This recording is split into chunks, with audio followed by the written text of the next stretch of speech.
욥기 1장. 우스라는 곳에 욥이라는 사람이 살고 있었다. 그는 흠이 없고 정직하였으며 하나님을 경외하며 악을 멀리하는 사람이었다. 그에게는 아들 7과 딸 3이 있고 양이 7,000마리, 낙타가 3,000마리, 겨리소가 500쌍, 암나귀가 500마리나 있고 종도 아주 많이 있었다. 그는 동방에서 으뜸가는 부자였다. 그의 아들들은 저마다 생일이 되면 돌아가면서 저희 집에서 잔치를 베풀고 새 노이들도 오라고 해서 함께 음식을 먹곤 하였다. 잔치가 끝난 다음 날이면 욥은 을에 아침에 일찍 일어나서 자식들을 생각하면서 그들을 깨끗하게 하려고 자식의 수대로 일일이 번제를 드렸다. 자식 가운데서 어느 하나라도 알지 못하는 사이에라도 하나님을 저주하고 죄를 지었을 수도 있다고 생각하여 잔치가 끝나고 난 뒤에는 늘 그렇게 하였다. 욥은 모든 일에 늘 이렇게 신중하였다. 하루는 하나님의 아들들이 와서 주님 앞에 섰는데 사탄도 그들과 함께 서 있었다. 주님께서 사탄에게 어디를 갔다 오는 길이냐 하고 물으셨다. 사탄은 주님께 땅을 이리저리 돌아다니다가 오는 길입니다 하고 대답하였다. 주님께서 사탄에게 말씀하셨다. 너는 내 종 욥을 잘 살펴보았느냐? 이 세상에는 그 사람만큼 흠이 없고 정직한 사람, 그렇게 하나님을 경외하며 악을 멀리하는 사람은 없다. 그러자 사탄이 주님께 아뢰었다. 욥이 아무것도 바라는 것이 없이 하나님을 경외하겠습니까? 주님께서 그와 그의 집과 그가 가진 모든 것을 울타리로 감싸주시고 그가 하는 일이면 무엇에나 복을 주셔서 그의 소유를 온 땅에 넘치게 하지 않으셨습니까? 이제라도 주님께서 손을 드셔서 그가 가진 모든 것을 치시면 그는 주님 앞에서 주님을 저주할 것입니다. 주님께서 사단에게 말씀하셨다. 그가 가진 모든 것을 다 내게 맡겨보겠다. 다만 그의 몸에는 손을 대지 말아라. 그때 사탄이 주님 앞에서 물러갔다. 하루는 욥의 아들들과 딸들이 맏아들의 집에서 음식을 먹으며 포도주를 마시고 있는데 일꾼 하나가 욥에게 달려와서 다급하게 말하였다. 우리가 소를 몰아 밭을 갈고 나귀들은 그 근처에서 풀을 뜯고 있는데 스바 사람들이 갑자기 들이닥쳐 가축들을 빼앗아가고 종들을 칼로 쳐서 죽였습니다. 저 혼자만 겨우 살아남아서 주인 어른께 이렇게 소식을 전해드립니다. 이 일꾼이 아직 말을 다 마치지도 않았는데 또 다른 사람이 달려와서 말하였다. 하늘에서 하나님의 불이 떨어져서 양떼와 목동들을 살라버렸습니다. 저 혼자만 겨우 살아남아서 주인 어른께 이렇게 소식을 전해드립니다. 이 사람도 아직 말을 다 마치지 않았는데 또 다른 사람이 달려와서 말하였다. 갈대아 사람 세 무리가 갑자기 낙타떼에 달려들어서 모두 끌어가고 종들을 칼로 쳐서 죽였습니다. 저 혼자만 겨우 살아남아서 주인 어른께 이렇게 소식을 전해드립니다. 이 사람도 아직 말을 다 마치지 않았는데 또 다른 사람이 달려와서 말하였다.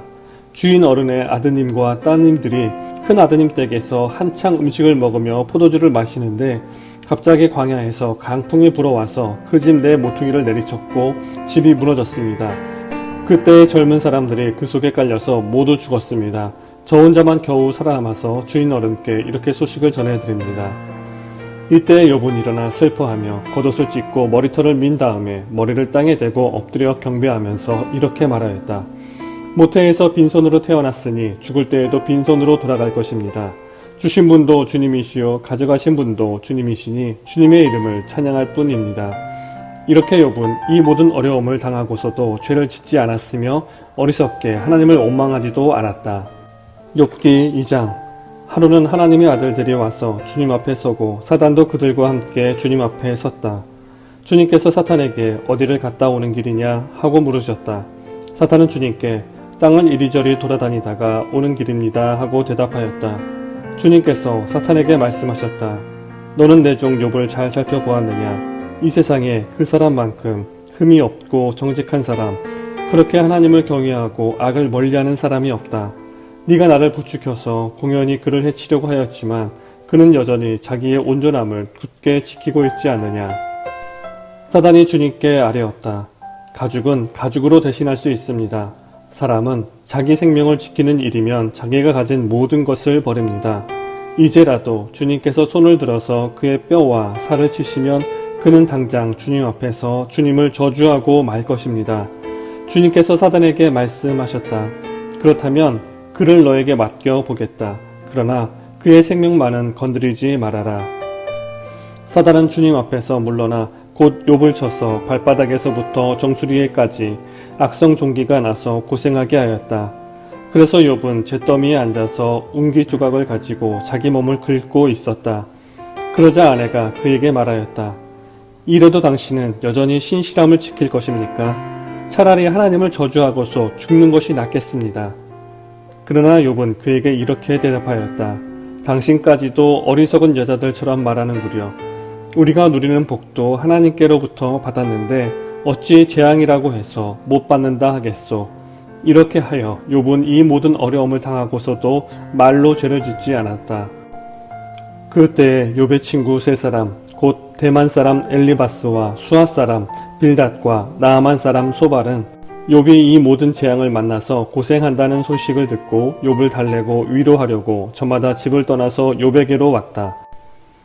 그들이 멀리서 욥을 보았으나 그가 욥인 줄 알지 못하였다. 그들은 한참 뒤에야 그가 바로 욥인 줄을 알고 슬픔을 못 이겨 소리내어 울면서 겉옷을 찢고 또 공중에 티크를 날려서 머리에 뒤집어 썼다. 그들은 밤낮 이래 동안을 욥과 함께 땅바닥에 앉아 있으면서도 욥이 겪는 고통이 너무도 처참하여 입을 열어 한마디 말도 할 수 없었다. 욥기 3장. 드디어 욥이 말문을 열고 자기 생일을 저주하면서 울부짖었다. 내가 태어나던 날이 차라리 사라져 버렸더라면, 남자아이를 배웠다고 좋아하던 그 밤도 망해버렸더라면, 그날이 어둠에 덮여서 높은 곳에 계신 하나님께서도 그날을 기억하지 못하셨더라면, 아예 그날이 밝지도 않았더라면, 어둠과 사망의 그늘이 그날을 제 것이라 하여 검은 구름이 그날을 덮었었더라면, 낮을 어둠으로 덮어서 그날을 공포 속에 몰아넣었더라면, 그 밤도 흑암에 사로잡혔더라면, 그 밤이 아예 날수와 달수에도 들지 않았더라면, 그 밤이 아무도 잉태하지 못하는 밤이었더라면, 아무도 기쁨의 소리를 낼 수 없는 밤이었더라면, 주문을 외워서 바다를 저주하는 자들이 리워야단도 길들일 수 있는 마력을 가진 자들이 그날을 저주하였더라면, 그 밤에는 새벽별들도 빛을 잃어서 날이 밝기를 기다려도 밝지 않기를, 동트는 것도 볼 수 없었더라면 좋았을 것을. 어머니의 태가 열리지 않아 내가 태어나지 않았어야 하는 건데, 그래서 이 고난을 겪지 않아야 하는 건데, 어찌하여 내가 모태에서 죽지 않았던가? 어찌하여 어머니 배에서 나오는 그 순간에 숨이 끊어지지 않았던가? 어찌하여 나를 무릎으로 받았으며 어찌하여 어머니가 나를 품에 안고 젖을 물렸던가? 그렇게만 하지 않았더라도 지금쯤은 내가 편히 누워서 잠들어 쉬고 있을 텐데, 지금은 폐허가 된 성읍이지만 한때 그 성읍을 세우던 세상의 왕들과 고관들과 함께 잠들어 있을 텐데, 금과 은으로 집을 가득 채운 그 통치자들과 함께 잠들어 있을 텐데, 낙태된 핏덩이처럼 살아있지도 않을 텐데, 햇빛도 못 본 핏덩이처럼 되었을 텐데, 그곳은 악한 사람들도 더 이상 소란을 피우지 못하고 삶에 지친 사람들도 쉴 수 있는 곳인데, 그곳은 갇힌 사람들도 함께 평화를 누리고 노예를 부리는 감독관의 소리도 들리지 않는 곳인데, 그곳은 낮은 자와 높은 자의 구별이 없고 종까지도 주인에게서 자유를 얻는 곳인데, 어찌하여 하나님은 고난당하는 자들을 태어나게 하셔서 빛을 보게 하시고 이렇게 쓰디쓴 인생을 살아가는 자들에게 생명을 주시는가?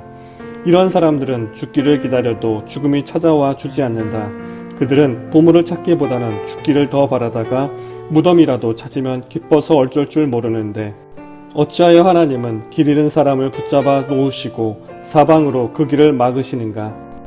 밥을 앞에 놓고서도 나오느니 탄식이요, 신음소리 그칠 날이 없다. 마침내 그렇게 두려워하던 일이 밀어닥치고 그렇게 무서워하던 일이 다가오고야 말았다. 내게는 평화도 없고 안정도 없고 안식마저 사라지고 두려움만 끝없이 밀려온다. 욥기 4장. 대만 사람 엘리바스가 대답하였다. 누가 네게 말을 걸면 너는 짜증스럽겠지. 말을 하지 않으려고 했지만 참을 수가 없다. 생각해보아라. 너도 전에 많은 사람을 가르치기도 하고 힘없는 자들의 두 팔을 굳세게 붙들어 주기도 했으며, 쓰러지는 이들을 격하여 일어나게도 하고 힘이 빠진 이들의 무릎을 굳게 붙들어 주기도 했다. 이제 이 일을 정작 네가 당하니까 너는 짜증스러워하고 이 일이 정작 네게 닥치니까 낙담하는구나. 하나님을 경외하는 것이 네 믿음이고 온전한 길을 걷는 것이 네 희망이 아니냐. 잘 생각해 보아라. 죄 없는 사람이 망한 일이 있더냐. 정직한 사람이 멸망한 일이 있더냐. 내가 본대로 악을 갈아 재난을 뿌리는 자는 그대로 거두더라. 모두 하나님의 입김에 쓸려가고 그의 콧김에 날려갈 것들이다. 사자의 울부짖음도 잠잠해지고 사나운 사자의 울부짖음도 그치는 날이 있다. 힘센 사자도 이빨이 부러진다. 사자도 늙어서 먹이를 잡지 못하면 어미를 따르던 새끼 사자들이 뿔뿔이 흩어진다. 한 번은 조용한 가운데 어떤 소리가 들려오는데 너무도 조용하여 겨우 알아들었다. 그 소리가 악몽처럼 나를 괴롭혔다. 두려움과 떨림이 나를 엄습하여 뼈들이 막 흔들렸다. 어떤 영이 내 앞을 지나가니 온 몸의 털이 곤두섰다. 영이 멈추어 서기는 했으나 그 모습은 알아볼 수 없고 형체가 어렴풋이 눈에 들어왔는데 죽은 듯 조용한 가운데서 나는 이런 소리를 들었다. 인간이 하나님보다 의로울 수 있겠으며 사람이 창조주보다 깨끗할 수 있겠느냐. 하나님은 하늘에 있는 당신의 종들까지도 믿지 않으시고 천사들에게마저도 허물이 있다고 하시는데 하물며 흙으로 만든 몸을 입고 티끌로 털을 삼고 하루살이에게라도 눌려 죽을 사람이겠느냐. 사람은 아침에는 살아있다가도 저녁이 오기 전에 예고도 없이 죽는 것, 별수 없이 모두들 영원히 망하고 만다. 생명줄만 끊기면 사람은 그냥 죽고 그 줄이 끊기면 지혜를 찾지 못하고 죽어간다. 욥기 5장. 어서 부르짖어 보아라. 네게 응답하는 이가 있겠느냐. 하늘에 있는 거룩한 이들 가운데서 그 누구에게 하소연을 할 수 있겠느냐.